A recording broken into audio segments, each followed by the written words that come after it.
자, 이어서 바로 만나보죠. 김용남 전 의원 함께합니다. 안녕하십니까? 네, 안녕하세요. 네, 반갑습니다. 지난주에 있었던 파면 선고 네. 의원님은 어디서 보셨습니까? 방송하면서 방송하면서. 봤죠. 네. 라이브로 라이브로 방송하면서 처음부터 쭉 들으셨군요. 예. 들으셨는데 어느 정도 어느 순간에 이거 파면이네 이거 아셨습니까?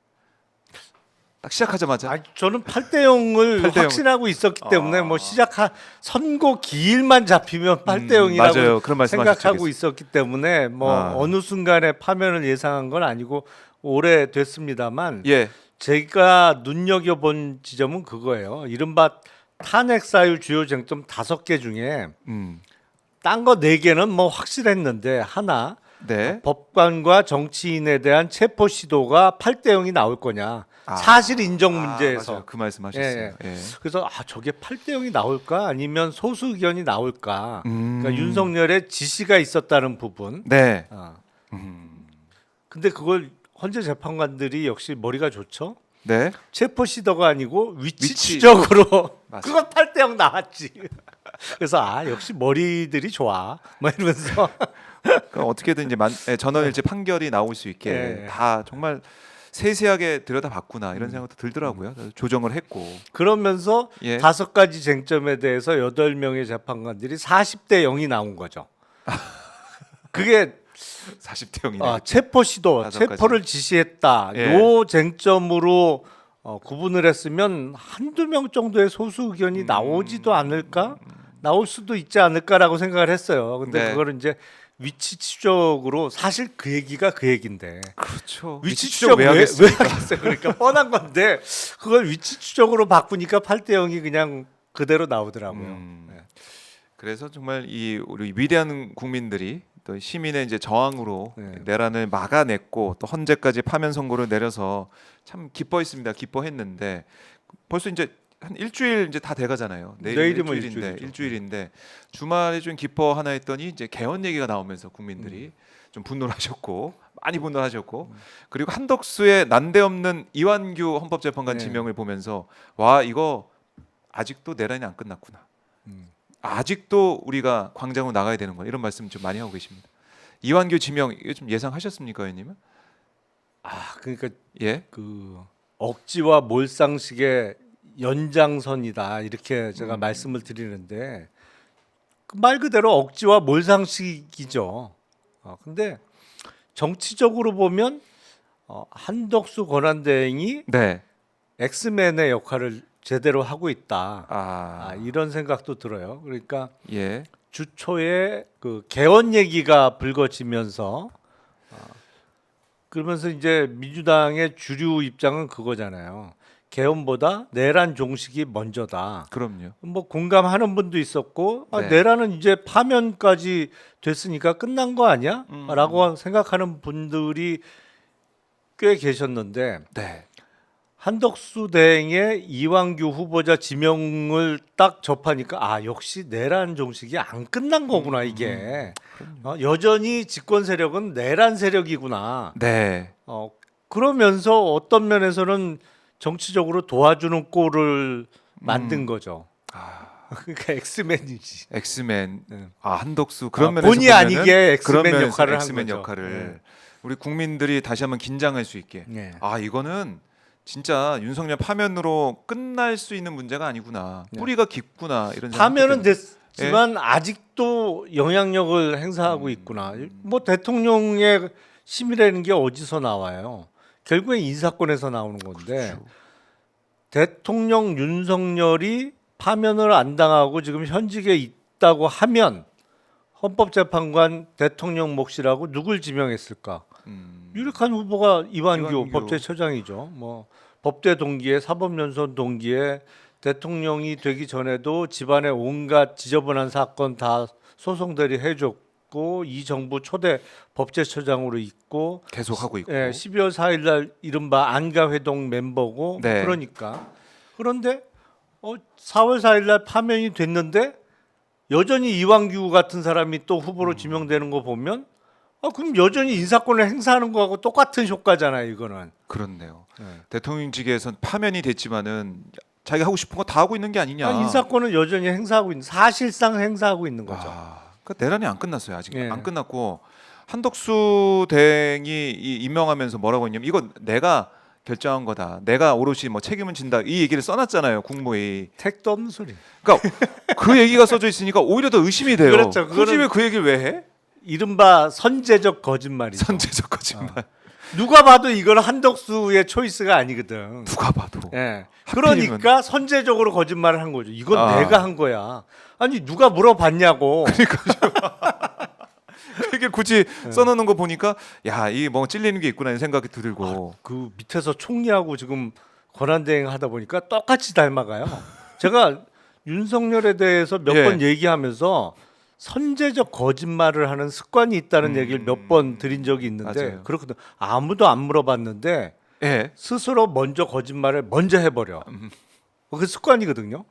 한덕수도 똑같아요. 지금 하는 거 써줬나 보니까. 누가 뭐 이렇게 그랬을 하라고 수도 써줬나? 있죠. 예. 그리고 이게 한덕수 대행 얘기가 지금 나오면서 생각나는 게 심우정 총장도 좀 생각나더라고요. 왜냐하면 이거 내가 소신껏 결정했다. 이 얘기를 또 강조했었어요.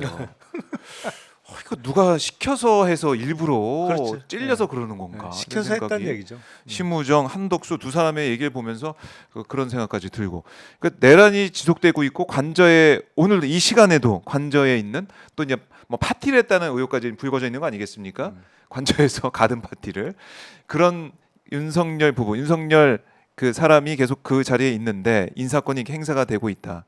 아직까지 윤석열 내란은 끝나지 않았고 이거 종식하는 길은 아직 멀다. 이걸 다시 한번 우리가 깨우치게 됩니다. 아니 내란을 윤석열 혼자 한 게 아니기 때문에 그런 예. 거죠. 이건 세력이 있는 거잖아요. 세력이 내란 있다. 세력이 있는 거고 더군다나 내란 수계가 지금 불구속으로 나와 있잖아요. 그러니까 이게 종식이 안 되는 거죠. 쉽게 안 되는 거죠. 쉽게 안 되고 있다. 예. 아니, 깜빵에 집어넣어 놔도 쉽지 않은 일인데 지금 버젓이 나와 있으니 나와서 뭐 국민의힘 지도부도 만나고 나경원 의원도 만나고 메시지도 내고 이러고 있으니 이게 지금 윤석열 파면 전이나 파면 뒤나 달라진 게 없다는 사는 얘기는 거는 뭐 바뀐 게 뭐 있어요. 없죠. 다만 용산에 대통령 집무실에 출근을 못 한다는 거 정도가 바뀐 건데 그건 원래 잘 안 했으니까. 예. 더 좋아- 뭐 늦게 가고 그랬잖아요. 뭐 빈차 보내고 막 네. 그랬는데 그러니까 그거 몇 시간 있던 거 안 해도 된다는 거 외에는 살던 집에 대통령 관저에 여전히 살고 있지. 네. 뒤에서 인사권 행사하지. 뭐 이리저리 국힘 지도부의 오더 그런데. 여전히 내리고 있지. 바뀐 게 없어요. 어제 이철우 경북도지사도 만났다 그러고 네. 야, 그래서 우리가 정말 마음 놓을 수가 없다는 건데 윤석열 부부는 내일 나온다고 하더라고요. 아크로비스타로 간다고 하더라고요. 이거 아 근데 아크로비스타 다른 네. 주민들은 뭔 죄예요? 완전 폭탄 맞았어요. 네. 저희 시청자분들 중에 혹시 아크로비스타 주민 계시면 기분이 어떠신지 한번 댓글로 남겨주십시오. 아니 그리고 네. 그 이사하는 게 예상보다 훨씬 늦어졌잖아요. 아, 그럼요. 적어도 1박에 1,000만 원 정도의 그 숙박비는 받아야 돼요. 지금 적어도 5일치는 받아야 돼요. 5일치는 5천만 원. 5천만 원 정도는 아니 왜냐하면 그게 아, 그렇게 비싸요? 한남동 관저가 예. 하루에 1,000만 원도 싼 거죠 사실은. 아니 생각을 해보세요. 네. 그 뭐 서울 시내에 있는 특급 호텔, 뭐 롯데 호텔이 됐던 남산의 하얏트 호텔이나 됐던 제일 5성급. 넓은 방, 네. 그 1박에 1,000만 원씩 한다는 거잖아요. 근데 그 1박에 1,000만 원씩 받는 호텔 방이라는 게 별게 없는 거예요. 네. 물론 넓지. 뭐 100평 한 200평쯤 되겠죠. 네. 그래봤자 큰 방 하나에 그 이른바 거실이 크고 그리고 딸린 방 한 개 내지는 두 개가 더 있는 거예요. 네. 많아야 방 세 개짜리라고. 그렇네. 근데 그거에 비하면 한남동 관저는 훨씬 넓고 시설도 훨씬 잘 돼 있지. 왜냐면 부속실 직원들이 머물 수 있는 공간도 별도로 분리되어 있죠. 네. 아니 그러니까 그거 어디 1-200평짜리 호텔도 1박에 1,000만 원씩 받는데 그렇게 따지면 한남동 관저는 훨씬 더 받아야죠. 근데 그게 이유 없이 지금 한 5일 그렇네요. 이상은 더 있다 나가는 거잖아요. 우리 세금으로 지금 먹고 자고 하고 있는 그러니까 거죠. 숙박비 받아야지. 그래서 물 쓰고 전기 쓰고 이러고 있으니까. 아니 애도 없고 어른 둘이 이사 나가는데 왜 이렇게 시간이 오래 걸리냐 도대체 짐도 단촐할 텐데 그랬더니 누가 그 말씀하더라고. 그 개하고 고양이 그러니까. 짐이 많아서 그 짐 챙기는데 시간이 오래 걸리는 것 같다. 캣타워 이런 것들이 좀 구비가 그러니까. 돼 있나? 근데 그거 글쎄 아파트에서 개, 고양이 11마리 11마리 키울 수 있습니까? 아크로비스타에서? 아니 본인들은 키우겠다고 하겠지. 근데 그 주민들은 뭔 죄냐고. 그렇죠. 네. 층간 소음 문제도 있을 네. 거고. 11마리가 다음에 나와 있는 이런 모습들을 주민들이 또 어떻게 보고 평가를 할 것이냐. 아니 그리고 그 11마리가 그 집에서 뛰어봐요. 네. 그 밑에 층은 진짜 폭탄이지. 폭탄 맞은 거지. 이거 뭐 상상하기도 참 어려운 상황인데 그리고 내일 간다고 엘리베이터 해요. 어디 갈 때마다 잡아놓을 거고. 그렇네. 그 집값 떨어지게 생겼어요. 경호도 50명이 지금 간다라고 하고 있더라고요. 50명이 거기 머물 데가 어디 있어요? 그거 어떻게 해야 됩니까? 50명. 그 근처에 옆에 있어야 되는 거잖아요, 사실은. 그러니까요. 아크로비스타 그 집을 전세를 아니 내야 되나? 50명이 있으려면 사실은 그 윤석열 부부 사는 집 예. 위 아래 옆에 옆에 살아도 다 안 되겠는데. 다 사서 거기 있어도 50명이 머물 공간은 안 나올 텐데. 네. 아니 50명은 무슨 50명 5명만 있어도 넘칠 것 같은데. 50명 얘기가 지금 나오고 있고요. 참 이 내일 간다고 하더라도 뭐 걱정이다. 어떻게 하냐 우리 주민들 제가 걱정된다 이런 생각. 아크로비스타 가는 거는 예. 본인들 욕심이고 야. 본인들은 편하지. 왜냐면 앞으로 재판 받으러 갈 때 길만 건너가면 바로니까. 서울중앙법원이 네. 바로 길 건너에 있잖아요. 그러니까 재판 받으러 다니기는 편리하겠습니다만 사람 만나기도 편하고. 예, 이웃 주민들 생각하면 네. 요새 양평이나 이런 데 가면 비어 있는 전원주택 엄청 많아요. 가격도 엄청 싸요. 네. 진짜. 아, 예. 맞아요. 그런데 많아요. 그리고 예. 그 처가 땅도 양평에 많잖아. 그렇죠. 그쪽으로 고속도로 가야지. 피해 덜 끼치게.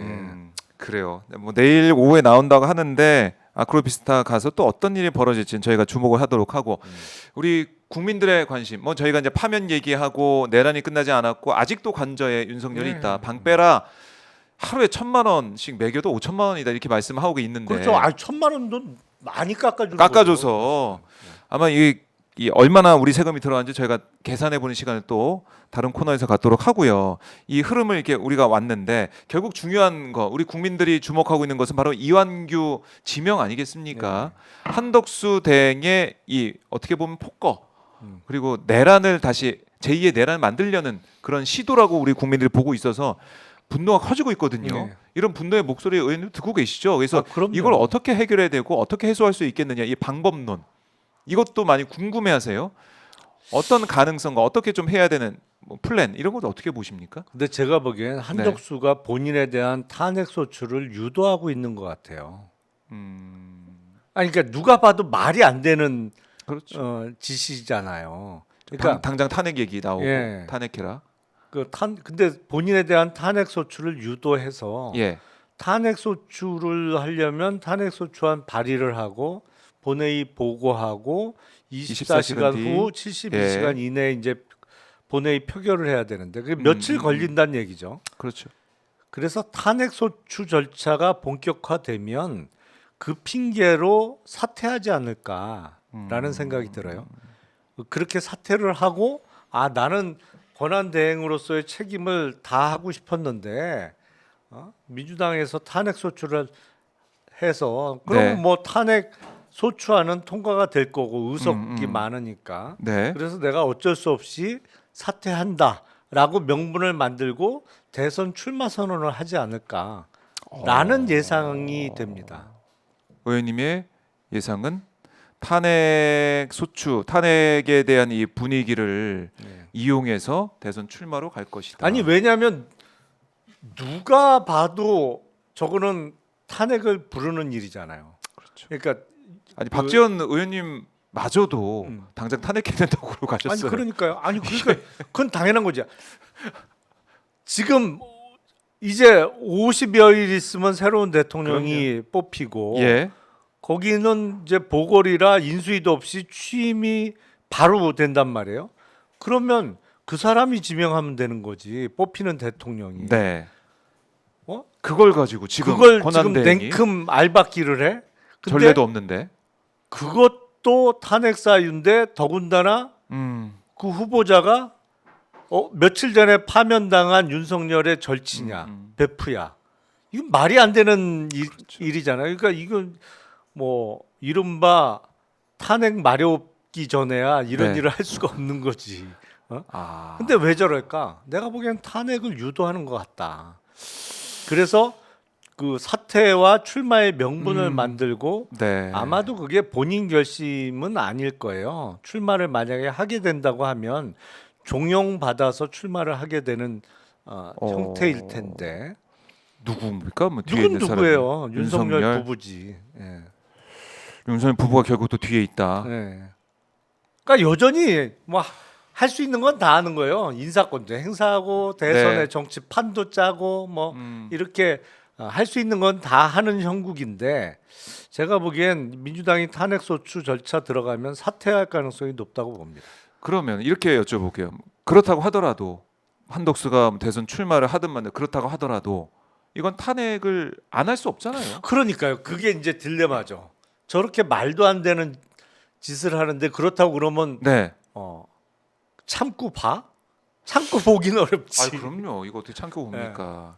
그럼 어떻게 해야 된다고 보세요? 민주당이 이걸 만약에 한덕수가 대선 출마를 할 거다. 그 출마용으로 탄핵을 오히려 당하기 위한 이런 뭐 포석을 깔고 있다. 물론 이게 탄핵을 당하는 것도 있지만 이완규를 알받게 하는 그런 목적도 있고 어떻게 보면 그렇죠. 여러 가지 상황을 생각해서 이렇게 하는 것 같은데 이런 상황에서 민주당 어떻게 해야 됩니까? 일단 인사청문 요청서를 받지 않겠다고 했잖아요. 우원식 의장이. 예. 그게 이제 그런 식으로 가면 30일 정도 걸려야 임명이 가능하단 말이에요. 일단 임명 자체가 말도 안 되는 거지만 절차적으로는 그렇단 말이에요. 그러면 그 사이에 한덕수 탄핵 소추에서 지금 뭐 탄핵 소추를 하면 아마 사퇴할 가능성이 높아 보입니다. 직무정지 가기 전에 직무정지 시키고 그러면 예. 최상목이 또 하면 최상목 차례대로 탄핵을 하다 보면 대통령 권한 대행으로 이 지명을 철회할 사람까지 순서까지 내려가는 수밖에 없는 거죠. 한 달 안에. 그러니까 지명 철회하면 되니까 그거는. 그렇죠. 네. 그렇죠. 한 달 안에 네. 30일 안에 네. 그 방법이 제일 민주당 입장에서는 베스트한 방법이다. 그러니까 지금 방법으로는 예. 그거밖에 안 보여요. 왜냐하면 지금 가처분을 낸다, 뭐 권한쟁의 심판을 낸다 그러는데 일단 법적으로 그 풀 문제는 전혀 아니고 정치적으로 풀어야 됩니다만 막무가내로 나오니까. 그런데 법적으로는 맹점이 하나 있어요. 네. 이게 이른바 당사자 적격이 없어 보여요. 당사자 적격. 네, 왜냐하면 가처분을 넣는다. 이거는 네. 저 사람의 행동 때문에 내 권리가 침해받았다. 네. 그러니까 이거를 구제해 달라라는 게 뭐 가처분이 됐던 권한쟁의 심판이 됐던 다 그런 구조잖아요. 우리 네. 법률적인 쟁송이라는 게. 근데 이거는 그 대통령 추천 몫이란 말이에요. 네. 대통령 임명 몫이란 말이에요. 국회 추천 몫이 아니라. 그래서 권한쟁의 심판의 경우에 마은혁 후보자의 경우에는 국회 추천 몫이었기 때문에 국회에 대한 권한 침해다라고 이렇게 헌재에서 결정을 했습니다만 네. 이 대통령 몫에 대해서 국회가 권한쟁의 심판과 가처분을 내는 게 과연 당사자 적격이 있다고 볼 거냐. 대단히 법률적인 문제입니다만 거기서 걸릴 가능성이 높아 보여요. 네. 그래요. 그러니까 그 법적인 대응도 예. 있겠지만 일단은 정치적으로 대응하는 것은 지명철회 할 때까지 네. 다 이제 날려버리면서 가야 된다. 이게 민주당이 그렇게 가야지. 지금 이런 비정상적인 상황을 뭔가 정상적으로 대응하고 뭐 역풍 걱정하면서 이렇게 갈 때가 아니다. 지금은 비상 상황이다. 근데 비상 시국이다.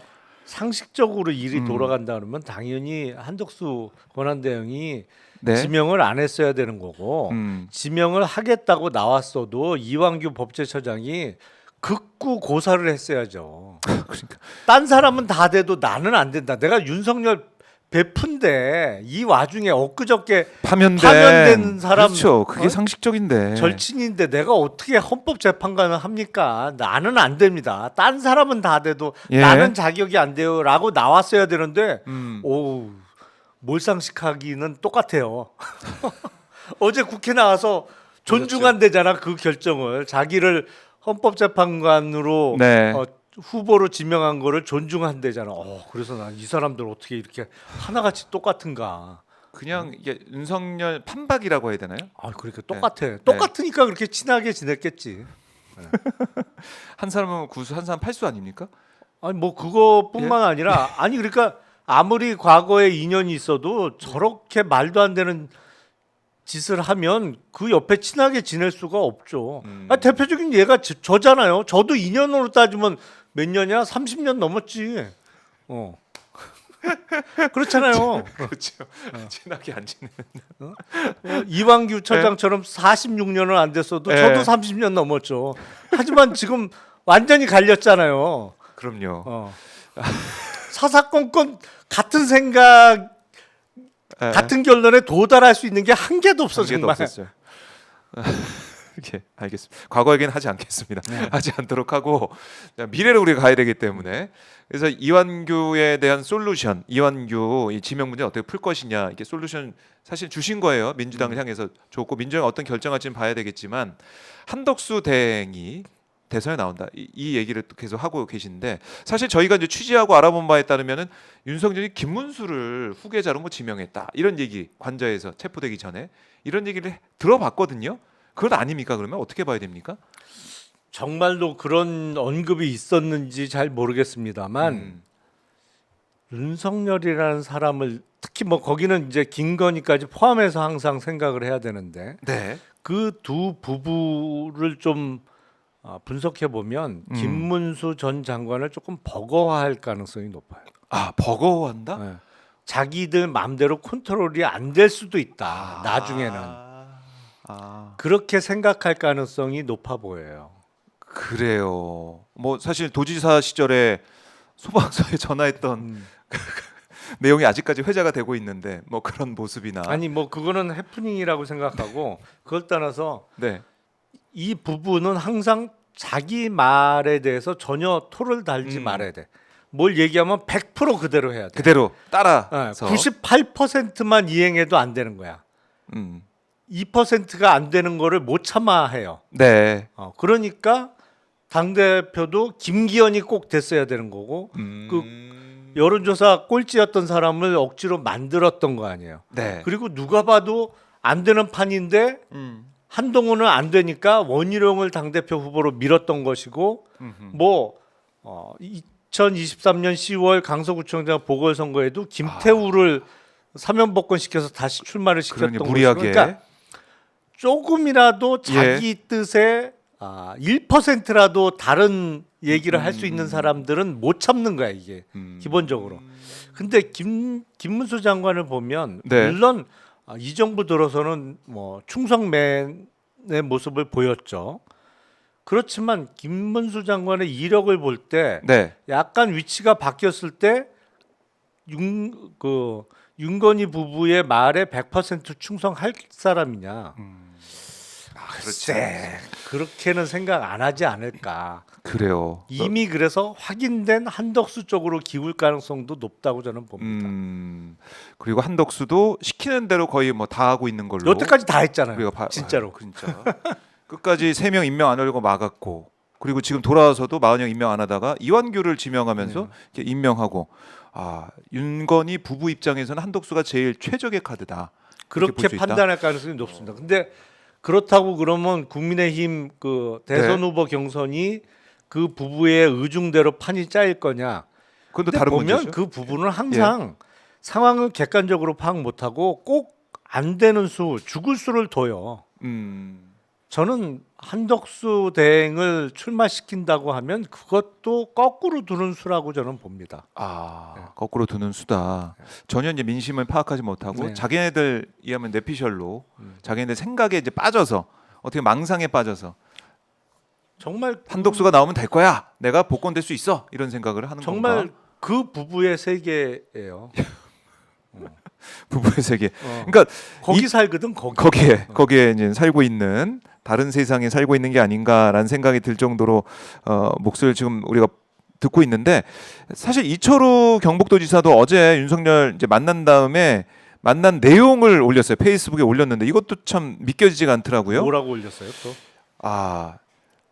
헌법재판소 판결도 막판에 뒤집어진 것으로 생각하시고 매우 상심하는 모습이었다. 그 뒤에 부분이 또 충격적인데 건강상의 이유로 평소와 달리 약주도 한 잔 안 하셔서 걱정이 됩니다. 이런 말을 써놨네요. 그 시간에는 안 마셨나 보죠. 낮에 맞는 거 아닌가요?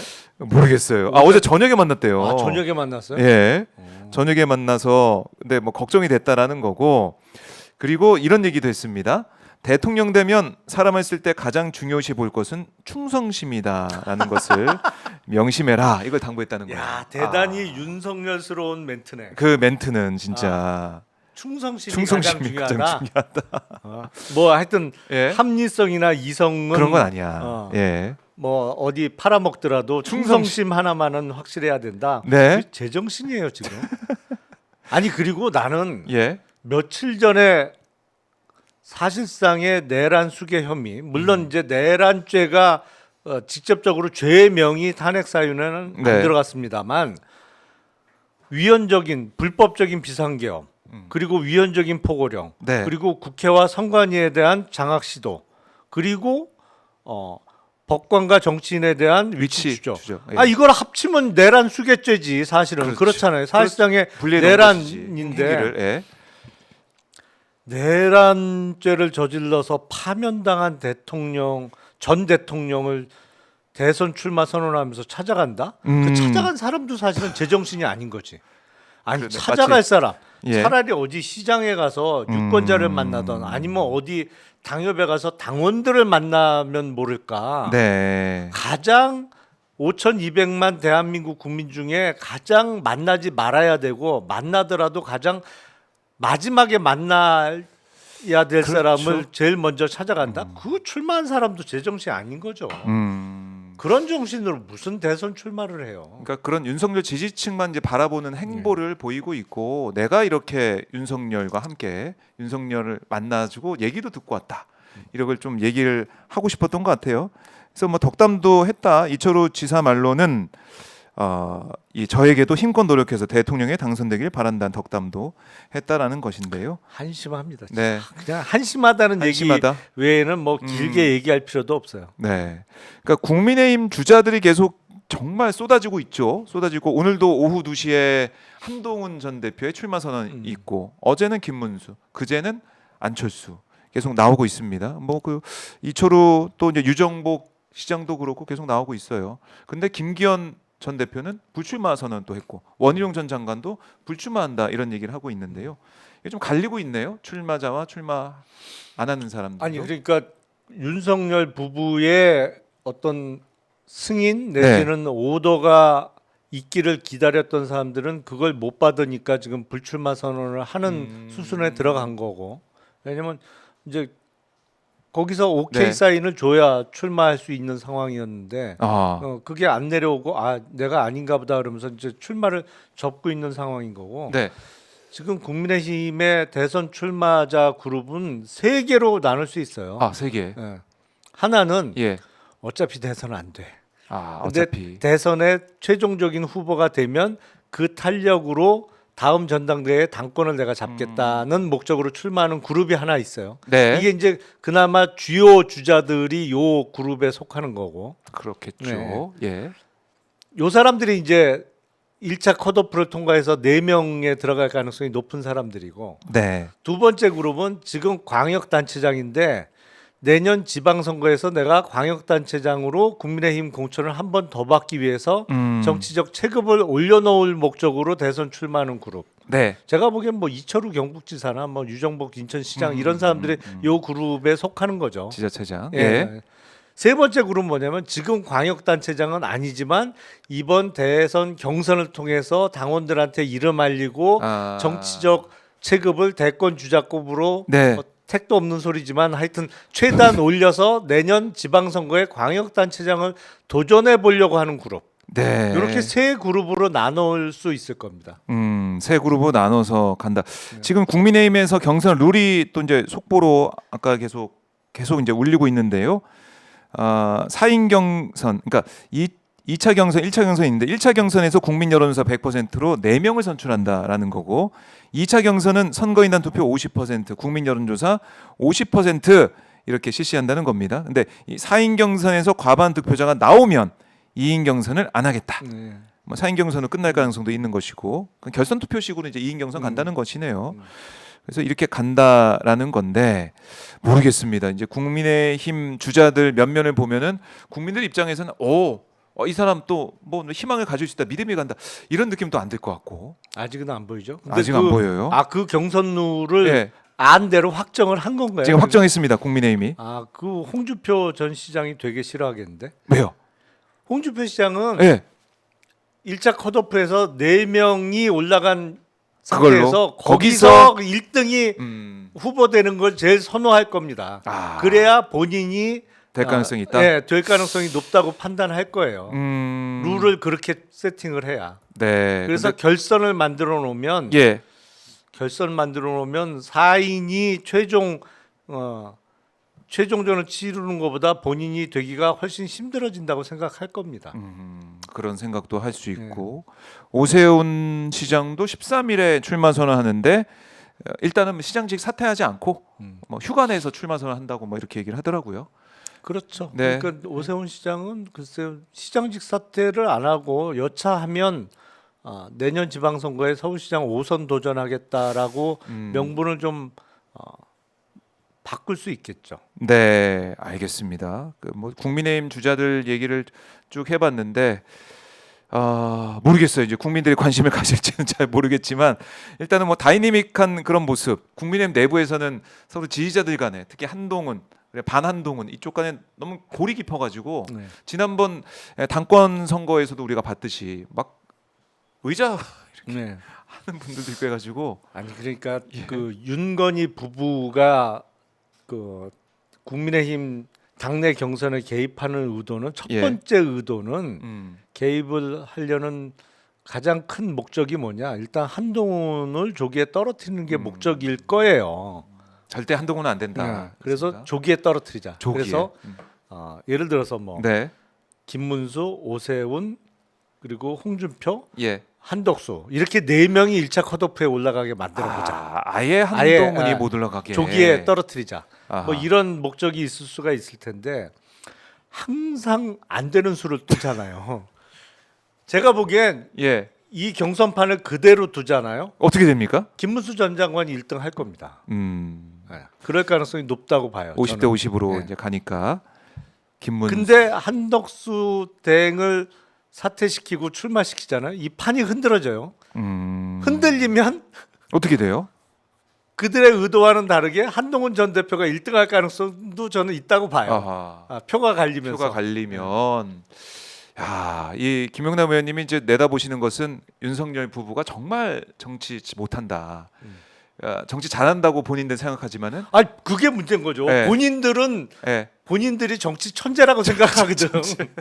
진짜로. 정치 천재. 예. 본인들은 정치 천재야.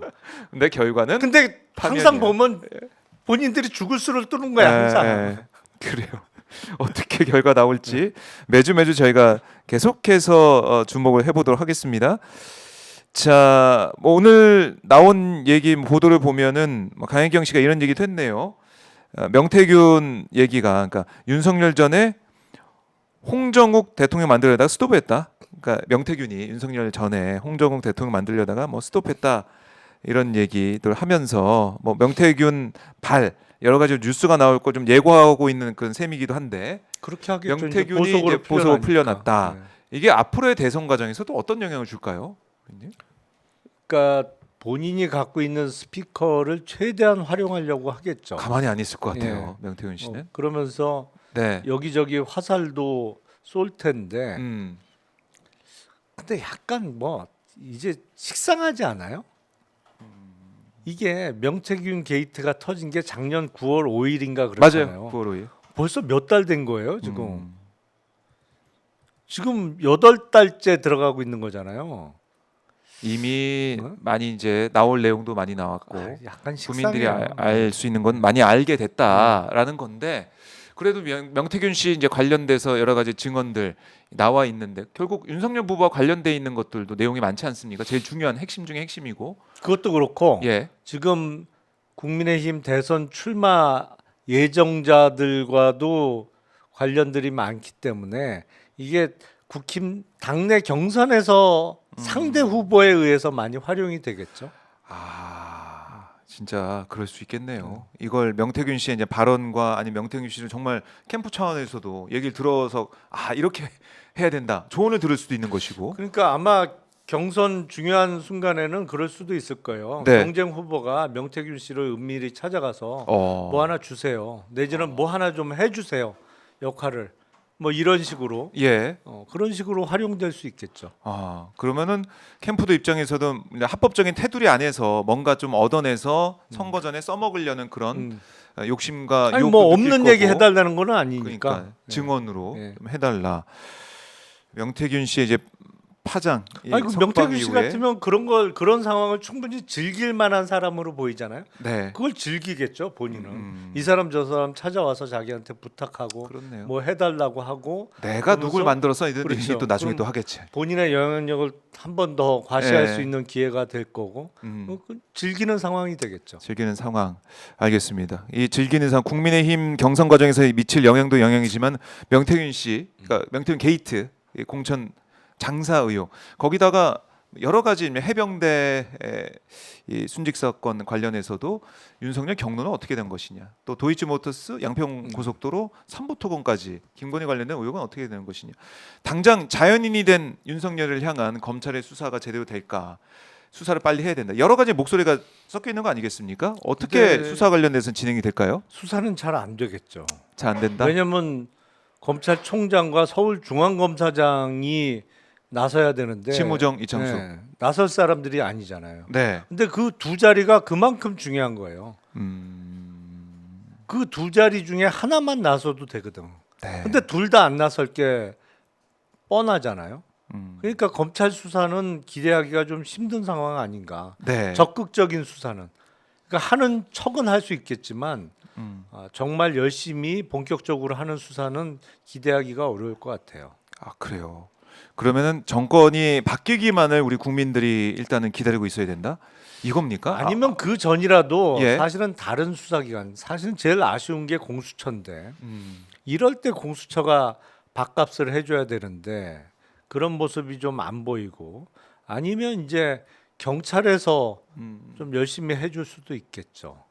근데 그런 모습이 안 보여요. 아직은 안 보이죠. 예. 안 보인다. 이게 답답한 그런 상황이다. 공수처도 사실은 지금 수사 배당을 했으면은 수사를 계속 진행하면서 안 되면 강제 수사도 하고, 이거 국민들 앞에 좀 보여줄 필요가 있는데 근데 공수처는 한계, 그 태생적인 한계가 있어요. 어떤 겁니까? 하고 싶어도 능력이 안 돼요. 그래요? 그런 수사를 감당할 수 있는 능력이 안 돼 보입니다. 인적 구성 자체가. 그거는 참 네. 그러면은 또 할 말이 없네요. 네. 만 그렇게 된다면, 그러면 이렇게 검찰도 그대로, 대통령실 비서진도 그대로, 내각도 그대로, 윤석열만 대통령실에서 이제 내려와서 아크로비스타 내일 이제 돌아간다고 하는데, 국민들이 이제 내란 종식이 안 됐다는 얘기를 할 수밖에 없어요 지금. 그러니까 뭐 예. 54일 뒤를 기다릴 수밖에 없는 거 54. 아니에요? 현실적으로는. 54일 뒤를. 예. 답답하네요. 그게 답답하긴 하죠. 네. 예. 예, 윤석열 파면만 되면, 윤석열이 파면되면은 이제 새로운 대한민국이 시작된다는 생각했는데 그게 안 되고 대선까지 다 지켜봐야 되는. 그러니까 4월 4일 파면 선거는 그냥 한 단계를 올라가는 그런 상황으로 보는 게 맞지 않나. 네. 그러니까 4월 4일 하루 시원했는데, 속 시원했는데 그 다음부터는 계속 또 그 군고구마 먹고 있는 거예요. 그러면 이완규 이 처장 30일 기한이 있다고 했잖아요. 네. 30일 그걸 만약에 그냥 다 흘려보내게 된다 그러면 이완규는 6년 동안 재판을 하는 거죠. 그것도 못 막는 겁니까? 근데 예. 본인에 대한 지금 내란 가담 혐의도 수사 중이고, 헌법재판관은 불소추 특권이 없죠. 그리고 형사재판의 형이 확정되면 그거는 공직을 못하게 되는 상황이 오기 때문에 네. 6년 임기를 다 채울 수 있을지는 잘 모르겠습니다만, 문제는 음. 일단 임명이 되면 어떠한 형이 확정되는 데까지는 오랜 시간이 걸리잖아요. 그렇죠. 그것도 정의롭지 못하죠, 사실은. 그러니까 일단 본인이 제정신이면 예. 스스로 사퇴하는 게 맞죠. 지금이라도 그렇고 후보직에서. 아니 사실은 안가 모임에 네 사람 중에 한 명으로 갔다. 이거 그다음에 이제 노정면 의원이 어제도 얘기했지만은 그게 1차였고 2차로 삼각지 안가에서 또 회동이 있었는데 그때는 윤석열도 왔다 이런 얘기를 노정면 의원이 제보를 받았다고 하면서 얘기를 해서 경찰이 이걸 알고 있을 거다 밝혀야 된다 이렇게까지 강조를 했는데 휴대전화를 없앴다 12월 4일 이후에 12월 14일인가요? 언제 없앴다라는 것 자체가 휴대전화 없앴다는 것 자체가 아 나 뭐 캥기는 거 있어 이걸 자백하는 거 아닙니까? 그렇죠. 자인하는 거 아니에요? 네, 그렇죠. 누가 보더라도 네. 수사기관이 아니에요. 누가 네. 보더라도 그게 뭐 개인적인 사유도 아니고 그 거의 10중 8구 내란과 관련한 깨름직함 때문에 네. 휴대전화 교체를 했을 텐데 그런 사람이 헌법재판관이 되는 게 맞냐? 이건 상식의 문제잖아요. 그렇죠. 휴대전화를 그러면 내라. 그거부터 내라. 안 낼 거잖아요. 옛날에 쓰던 거는 뭐 없어졌다고 하겠죠.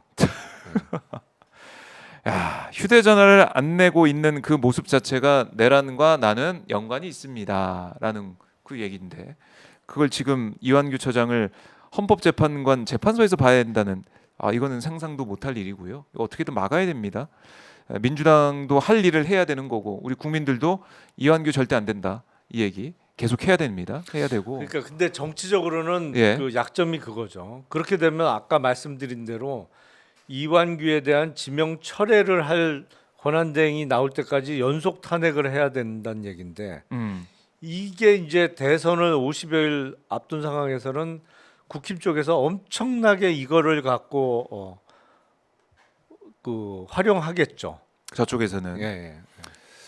그걸 뭐 사실 뭐 정치적으로 수계산을 해야 되는 부분도 네. 있을 거라 생각하는데 이 내란 종식이 안 된 이 상황에서 한덕수 대행이나 최상목 대행 그냥 두고 볼 수 없는 것은 사실이고 이건 다 국민 누구나 다 인정하는 것이고 이완규를 막기 위해서 과연 어디까지 갈 것이냐 이건 또 다른 차원에서 생각을 좀 해야 된다. 아니 그러니까 예. 그러면 이주호 교육부총리인데 그럼 이주호 권한대행이 되면 지명 철회를 할 거냐?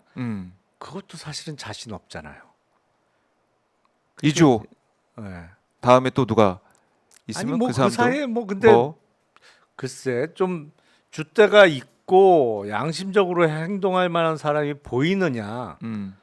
잘 안 보여요. 근데 사실 그런 사람이면 장관 안 시켰지.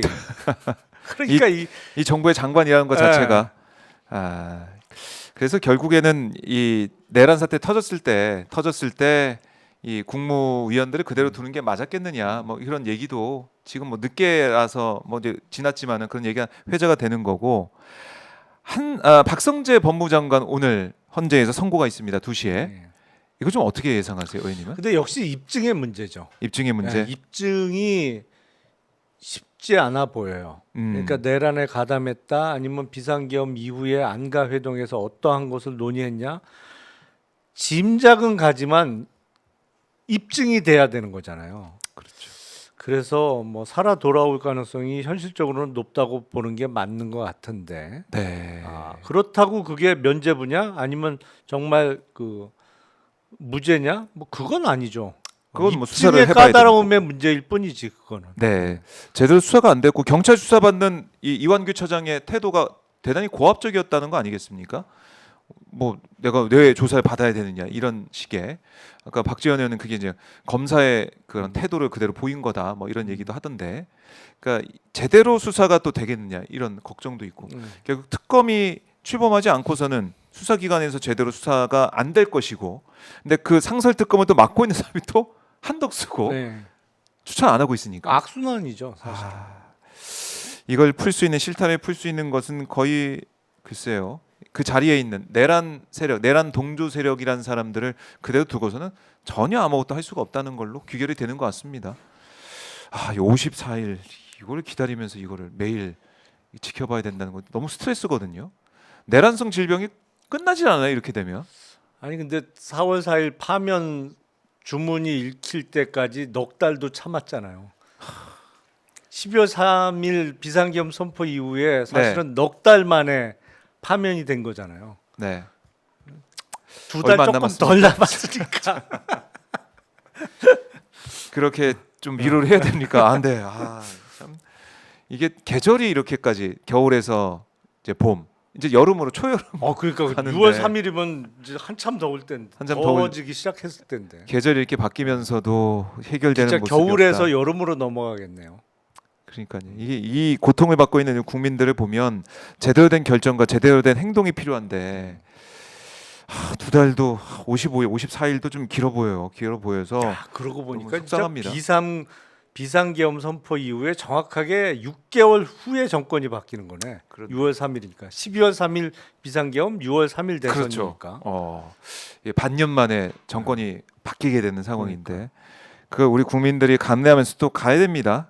갈 수밖에 없는 길이고 이 아까 이제 이재명 대표 영상을 통해서 지금은 이재명 이렇게 얘기하면서 진짜 대한민국을 만들겠다. 막 격차 해소를 비롯한 잘사니즘, 뭐 먹사니즘, 민생에 집중하는 그런 내용들을 많이 담았더라고요. 이재명 대표의 이 대선 준비하는 모습들, 오늘 출마하는 이런 모습은 어떻게 보고 계십니까? 근데 그 지금은 누가 봐도 네, 되는 판이죠. 이재명 대표 전 대표가 근데 문제는 예, 그 주위에 있는 사람들이 잘해야 돼요. 모든 캠프가 그렇습니다만 특히 대선 캠프는요. 네, 이 인해 장막이 쳐집니다. 후보를 가운데에 두고 예, 그때까지 있던 이른바 측근 그룹 내지는 당내의 정치인들이 인해 장막을 치고 그 네. 안에 아무도 못 들어오게 해요. 왜냐하면 하여튼 그런 거예요. 선거 캠프가 보통 그런데 제일 심한 게 대선 캠프죠. 의원님 그 철회 장막, 인해 장막에 못 들어가신 거죠? 들어가셨었나요? 언제요? 저번에 아니 근데 다 잊으셨어. 다 이게 지워버려야 됩니다. 그래서 사실은 캠프 좌장 역할을 하는 사람이 예, 그거를 풀어야 돼요. 그래야 이른바 외연 확장도 되고 네, 정책이나 공약의 어떤 유연성 내지는 중도층 흡수 공약도 나올 수가 있고 네, 그렇게 되는데 아, 뭐 유일한 리스크는 그거죠. 이게 뭐 다 됐다라고 생각하고 후보는 그렇게 생각 안 할 수도 있어요. 더군다나 지난번에 아슬아슬하게 0.73% 차이로 네. 져봤기 때문에 후보는 마지막 순간까지 불안해하면서 최선을 다해야 된다라고 생각을 합니다만 네, 사실은 선거 때 후보는 정신이 없어요. 일정 상황을 객관적으로 예. 파악하고 뭐 하기가 어려. 그날 일정 소화하기도 사실은 버겁습니다. 그럼요. 그 주변에 있는 사람이 객관적으로 상황을 보고 이걸 만들어 줘야 되는데 네, 캠프 좌장까지 거기서 해서 내가 좌장이야. 뭐 누가 들어오면 마치 내 자리가 위협받는 것처럼 생각하거나 아니면 내가 할 수 있는 몫이 줄어든다고 생각하고 이렇게 장막을 치기 시작하면 그러면서 선거가 어려워지는 거거든요. 제가 보기엔 지금 민주당은 그것만 조심하면 된다. 그거를 조심해야 그것만 된다. 조심하면 별일 없을 거다. 별일 없을 거다. 그래요. 저희가 이제 오마이뉴스, 오마이뉴스의 출판 브랜드 오마이북에서 이번에 이재명 대표 책인데 이게 이재명 지음, 그러니까 이재명 전 대표가 직접 쓴 책이에요. 이게 정말 오랜만에 8년 만인가요, 7년 만인가에 나온 책인데 결국 국민이 합니다라는 책을 지금 각종 주요 서점에 예약 판매 시작했습니다. 4월 15일에 발간이 되는데 예약 판매 지금 1위로 어제 시작했는 1위로 나오죠. 4월 15일 날 나와요? 책은 나오고 지금 예약 판매를 시작했는데 난리가 났습니다. 벌써부터. 그래서 우리가 책 내자고 그랬더니 여력이 없다고 그랬구나. 출판부에. 그런가 봅니다. 어쨌든 선택과 집중하고 있는지 모르겠는데 뭔 일이야 그랬더니 저 일이었군요. 결국 국민이 합니다. 이재명 전 대표가 이렇게 직접 쓴 책이 많은 분들 또 사랑을 받고 있고 정말 장안의 화제가 되고 있습니다. 결국 국민이 합니다. 각종 뭐 교보문고 비롯한 사이트 서점에서 예약 판매 중이고요. 많은 분들이 다들 보고 싶어, 빨리 보고 싶어요. 다 예약 구매했어요. 이런 말씀하고 계신데 지금 모르셨던 분들도 예약 구매 바로 하실 수가 있겠습니다. 대선 전에 책 팔리는 거 보면 누가 당선될지 보이죠. 사실은. 그 판매량을 또 봐야겠네. 네. 어. 거의 예외 없었어요.